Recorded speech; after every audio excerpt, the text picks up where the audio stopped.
Choisir le Bénin pour profiter ensemble d'une dynamique de transformation profonde dont le Bénin est l'épicentre depuis 2016. Choisir le Bénin pour élargir les réseaux de partenaires pour une meilleure diversification des opportunités au profit du secteur privé du Bénin. Choisir le Bénin et nouer des relations durables avec les entreprises du pays afin de saisir depuis le Bénin les opportunités immenses qu'offre toute l'Afrique. Choisir le Bénin parce que nous voulons aller le plus loin possible avec vous.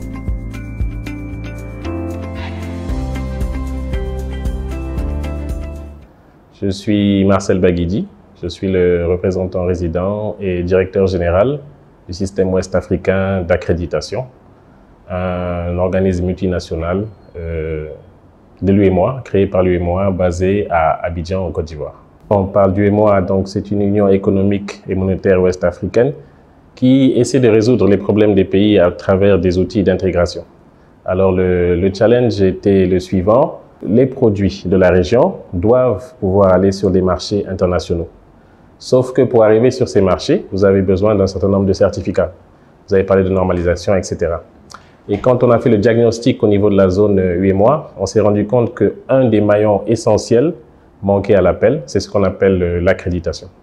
Alors, si vous regardez l'Europe, vous allez voir que l'accréditation a été traitée de manière nationale.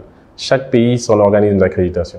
La question qui s'est posée au niveau de l'UEMOA, c'est de se dire, est-ce que nous avons les moyens, est-ce que notre secteur privé a les moyens de pouvoir supporter un organisme par pays, étant donné le faible nombre d'organismes à accréditer. Sur cette base est partie l'idée ambitieuse de mettre en place un organisme multi-économie pour l'ensemble des États membres. Je dis ambitieux parce que l'aventure a commencé en 2001 avec l'appui de plusieurs partenaires, l'Union européenne, qui était intéressée à s'assurer que les produits qui arrivent à ces frontières sont conformes. Autrement, une fois que les produits arrivent, il faut faire de la réanalyse.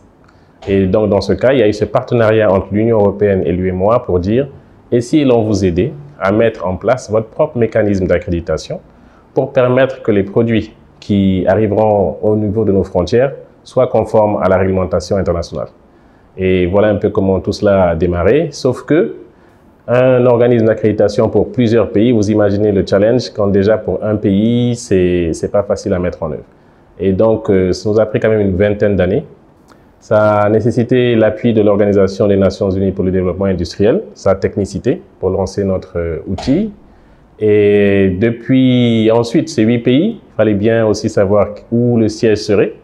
L'UEMOA a donc mis les pays en compétition et finalement c'est la Côte d'Ivoire qui a eu le cahier de charge le plus complet et qui a été retenu pour abriter le siège. Tout cela, ça s'est fait. La désignation du pays a eu quand même lieu en 2015, alors que le projet a démarré en 2001. Et l'effectivité des actions a commencé en 2018 et les premières attestations d'accréditation en 2019.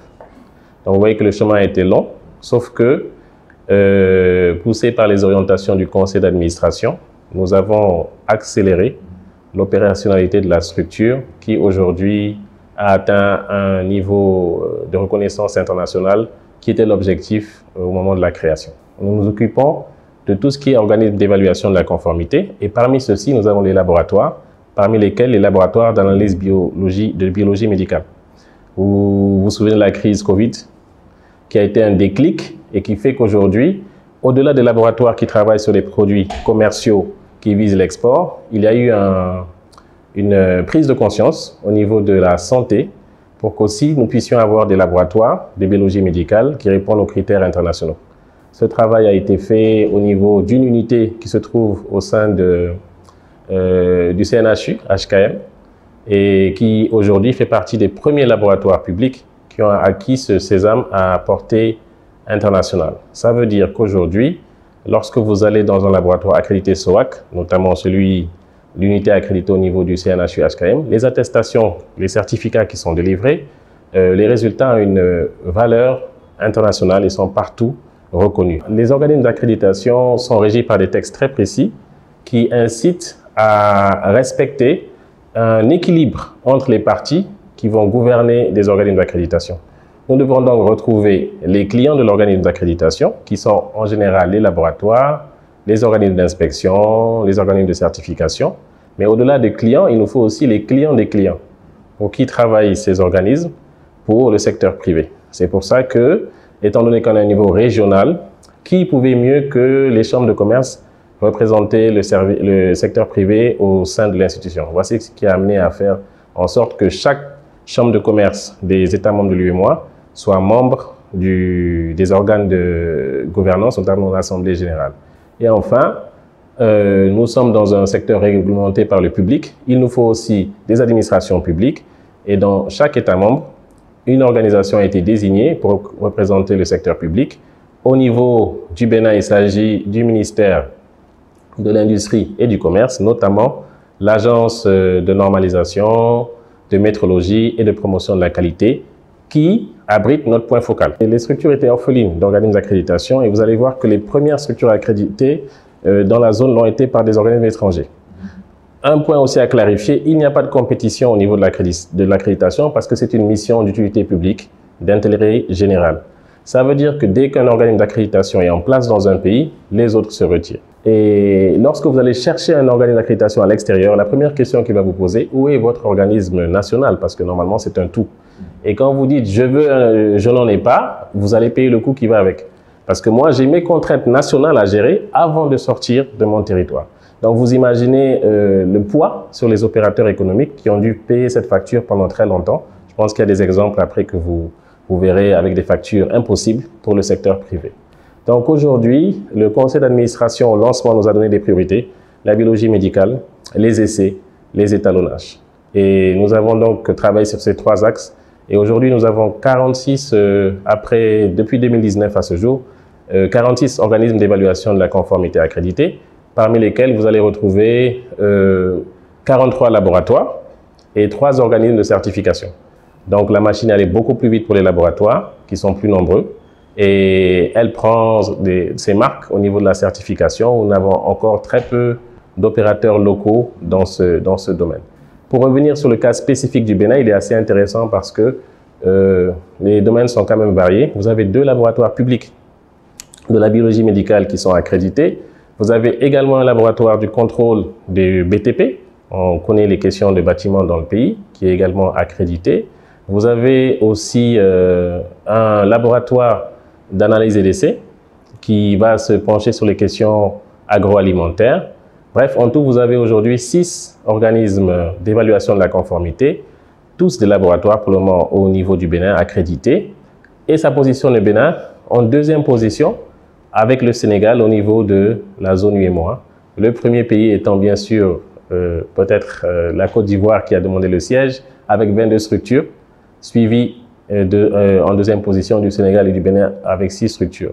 Donc notre appel aujourd'hui, c'est justement cette mission, c'est de profiter de cette fenêtre qui nous est donnée pour que les organismes d'évaluation de la conformité installés au Bénin puissent profiter de cet outil mis en place et subventionné par la Commission de l'UEMOA pour faciliter le contrôle des produits, mais aussi la santé des populations qui ont le droit d'aller dans un laboratoire où je suis sûr que les résultats qui vont m'être donnés peuvent être utilisés par mon médecin pour administrer les soins. Une fois que vous êtes prêt pour gérer les questions de confidentialité, vous saisissez directement le SOAC.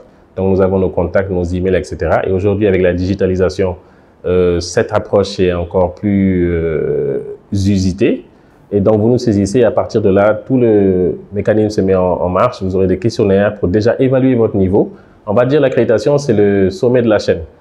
C'est un référentiel de moyens. Donc il faut s'assurer, avant que vous ne dépensiez votre argent pour rien, que vous avez le niveau minimum. Donc nous allons faire une évaluation documentaire. Et si on voit que vous êtes prêt, en ce moment-là, nous mobilisons des équipes d'évaluateurs qui vont produire un rapport qui sera soumis à une commission. Et si le rapport est concluant, vous êtes déclaré accrédité. Autrement, vous allez repasser l'examen. Il faut savoir aussi que ce n'est pas donné à vie. Le cycle dure 2 ans. Votre certificat dure 2 ans. Et donc, chaque année, vous subissez un contrôle parce qu'il y va de la crédibilité mondiale, puisque le certificat qui quitte le Bénin et qui circule, accrédité par le SOAC, donne une garantie.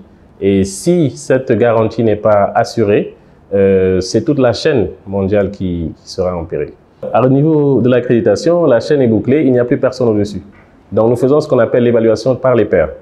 Le SOAC va donc être évalué par ses pairs au niveau africain, puis au niveau international, afin qu'on s'assure que nous avons les mêmes pratiques. Et c'est cette évaluation par les pairs qui va permettre de dire, OK, puisque nous avons les mêmes pratiques, lorsque vous allez accréditer un laboratoire au Bénin, les produits qui seront accompagnés de ce certificat pourront être acceptés sur notre marché européen. Et c'est par des signes distinctifs que vous allez pouvoir trouver cela sur les certificats. Aujourd'hui, un opérateur, un laboratoire peut demander, s'il a des visions d'exportation, que sur son certificat, en plus du logo du SOAC, on puisse mettre cela. Et certains opérateurs nous le demandent. Ça facilite, au lieu de parler beaucoup, comme vous l'avez dit, les images sont plus parlantes. Et dès qu'on voit cela, le client de l'autre côté est rassuré. Il va sur le site de l'ILAC et il s'assure qu'effectivement, le SOAC est un organisme signataire. Donc tout ce travail, cette vingtaine d'années, a été conclu en 2022, en mars, par la signature de ces fameux accords. Donc nous signons, le SOAC signe, et au niveau international. Là, nous avons signé les accords pour les laboratoires, mais le conseil d'administration est ambitieux et nous demande d'étendre la signature aux organismes de certification, d'inspection, etc. Et nous sommes en bonne voie puisque nous venons tout juste d'être évalués en janvier pour la certification de produits et de systèmes. Le SOAC prépare son assemblée générale ainsi que son conseil d'administration. Nous sommes en train de remettre les pays en compétition pour cette fois-ci délocaliser de la Côte d'Ivoire vers notre pays membre et nous serions heureux que le Bénin soit volontaire pour accueillir ces prochaines réunions de gouvernance qui se prévoient pour le mois de juin 2023.